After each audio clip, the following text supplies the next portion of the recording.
It is not uncommon for couples to ask guests to leave their kids at home during a wedding. But a Texas couple requested their guest not breastfeed children at their celebration.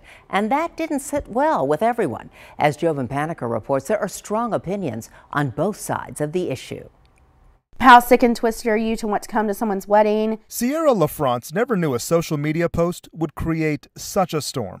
It started with a wedding invitation with a request to breastfeeding moms, rarely seen, but not unheard of. It's something that's natural, that shouldn't be shamed. Sierra felt comfortable even breastfeeding her 2-year-old during our interview.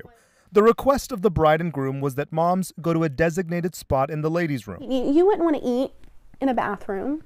I mean, like, why would you think that's an appropriate place, to feed a child? The couple, now identified as Shelby and Garrett, explained their side on a podcast called Wedding Reality Check with Sandy Malone.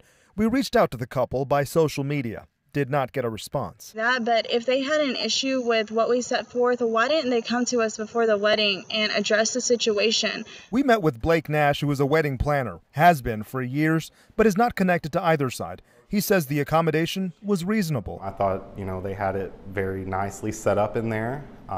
And she also, I think, had the option to go to, a foyer or a hallway. Personally, Blake doesn't mind what a breastfeeding mom does, but says they have an option to attend. On a wedding day, we work for the bride and groom. So, they ask you to do something, I think that's their wedding day. Sierra's husband was actually the groom's best man, says all this is not about shaming them.